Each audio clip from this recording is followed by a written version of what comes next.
Hi friends, இன்றைக்கி நம்ம என்ன சட்னி வைக்க போகிறோம்னா மாவு சட்னின்னு சொல்லுவாங்க. இது அவசரமாக செய்கிற சட்னி. கரண்ட் இல்லாதப்பவும் இந்த சட்னி செஞ்சுக்கலாம்.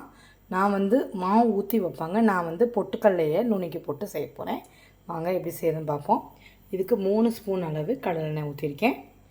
ஒரு அரை ஸ்பூன் அளவு சோம்பு புரிஞ்சதுக்கப்புறம் கருவேப்பிலை, பெரிய வெங்காயம் ஒரு 3 வெங்காயத்தை கட் பண்ணியிருக்கேன். அதை போட்டுக்கலாம்.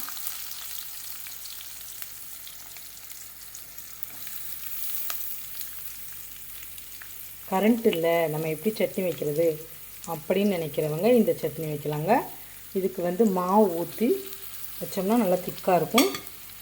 தண்ணி போல் வச்சா நல்லா நிறையா வைக்கலாம், சாப்பிட்றதுக்கும் நல்லாயிருக்கும். இப்போ நல்லா வெங்காயத்தை நல்லா வதக்கிக்கலாம். அப்போ தான் நல்ல சட்னி டேஸ்ட்டாக இருக்கும். நல்லா வதக்கலாம். சட்னிக்கு தேவையான உப்பை இப்போவே சேர்த்துக்கலாம். வெங்காயமும் சீக்கிரம் நல்லா வதங்கிடும்.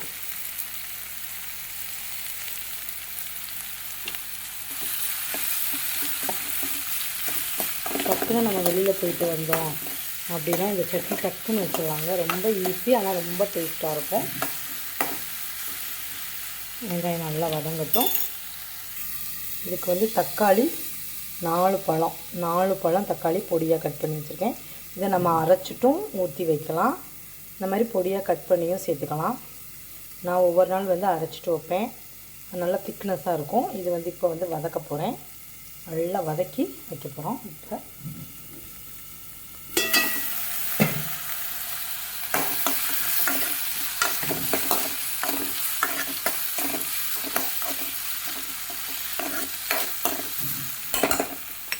இதுக்கு 2 ஸ்பூன் அளவு மிளகாய்த்தூள் எடுத்திருக்கேன். 2 ஸ்பூன் மிளகாய்த்தூள், குழம்பு மிளகாய்த்தூள். இதில் ரொம்ப காரம் அதிகம் இருக்காது, ஏன்னா நம்ம மல்லியெல்லாம் சேர்த்துக்கனால காரம் அதிகம் இருக்காது. மஞ்சள் தூள் எடுத்துக்கிறோம். மஞ்சள் தூள், மிளகாய்த்தூள், கொஞ்சமாக சாம்பார் பொடி போட்டுக்கலாம். அது கொஞ்சம் டேஸ்ட்டாக இருக்கும். நமக்கு சாம்பார் சாப்பிட்ட டேஸ்ட் இருக்கும். அதுக்காண்டி கொஞ்சமாக சாம்பார் தூள் சேர்த்துக்கலாம். ஓரளவு வெங்காயம் நல்லா வதங்கிடுச்சு.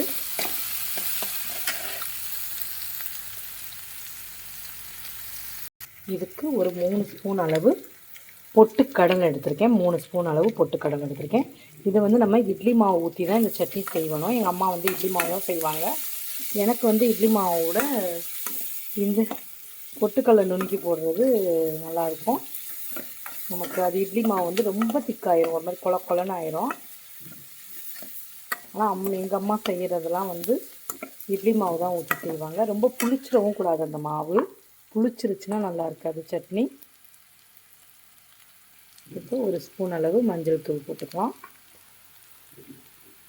இப்போ தக்காளியும் சேர்த்துக்கலாம். தக்காளி சேர்த்து ஒரு 5 நிமிஷம் நல்லா வதக்கிக்கலாங்க. அப்போ தான் நல்லா டேஸ்ட்டாக இருக்கும். தக்காளியும் நல்லா வதங்கணும். இந்த பொட்டுக்கடலையை நம்ம அரைச்சிக்கலாம், பவுடர் பண்ணிக்கலாம். தண்ணியெலாம் ஊற்ற வேணுங்க, சும்மாவே நைஸாக அரைச்சிக்கிட்டா நல்லாயிருக்கும். இப்போ நல்லா வதங்கிடுச்சு பாருங்கள். எந்த அளவு வதங்கிடுச்சு பாருங்கள் தக்காளி வெங்காயம். அப்போ தான் நல்லா டேஸ்ட் வரும். தக்காளி வெங்காயம் நல்லா வதங்கணும். இப்போ நம்ம மிளகாய்த்தூள் சேர்த்துக்கலாம். 2 ஸ்பூன் மிளகாய்த்தூள் சேர்த்துட்டேன்.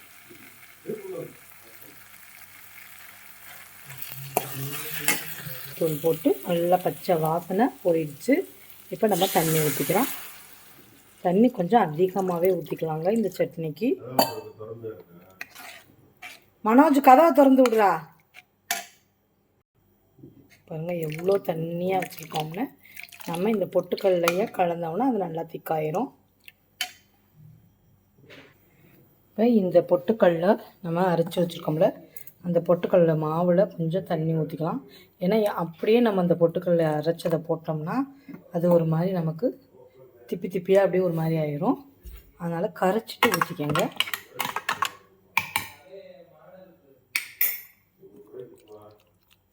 நல்லா கலந்துட்டு ஊற்றிக்கலாம். சாம்பார் பொடி போட்டுட்டோம் ஃப்ரெண்ட்ஸ். அதை நான் வீடியோ எடுக்கிறதுக்கு மறந்துட்டேன். ஒரு சின்ன ஸ்பூனில் 1 ஸ்பூன் சாம்பார் பொடி போட்டிருக்கேன். சூப்பராக இருக்கும். ஏன்னா சாம்பார் பொடி போட்டோம்னா அந்த டேஸ்ட்டு நல்லாயிருக்கும்.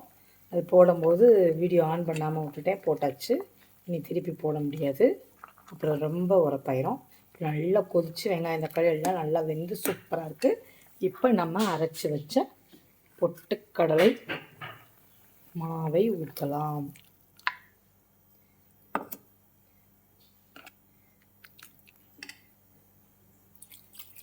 பாருங்கள்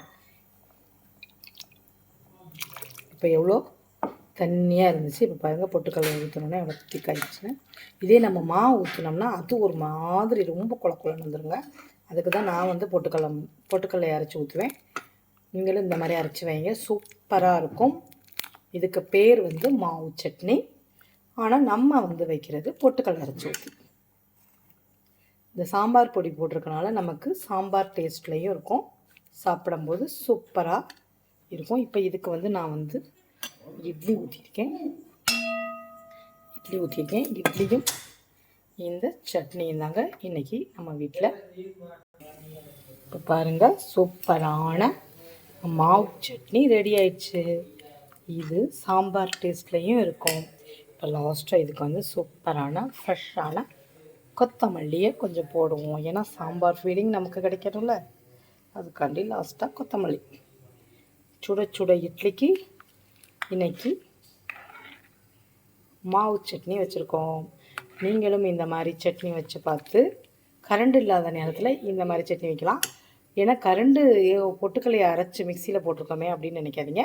இட்லி மாவு ஊற்றியும் வைக்கலாம். பொட்டுக்கல்லையை நம்ம முன்னாடியே நுணுக்கி வச்சுருந்தோம்னா அதிலிருந்து 2 ஸ்பூன் எடுத்து கலந்துட்டு வைக்கலாம். சூப்பரான மாவு சட்னி. இன்றைக்கி வந்து எங்கள் வீட்டில் நைட் டிஃபன் வந்து இட்லியும் மாவு சட்னியும் தான்.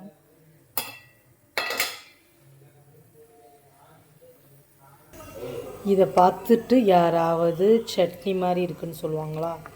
டேஸ்ட்டும் சரி, சாப்பிட்றதுக்கு சூப்பராக இருக்கிறதும் சரி, நமக்கு சாம்பார் மாதிரியே இருக்குங்க. என்ன பருப்பு இல்லாத சாம்பார்னு சொல்லலாம். எப்படி?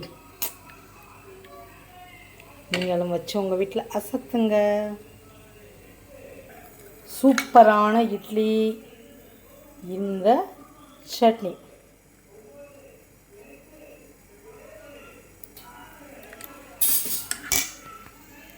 சூப்பரான பொருத்தமான இட்லிக்கு சட்னிங்க. நீங்களும் இந்த மாதிரி செஞ்சு பார்த்து எப்படி இருக்குன்னு எனக்கு கமெண்ட் பண்ணுங்கள்.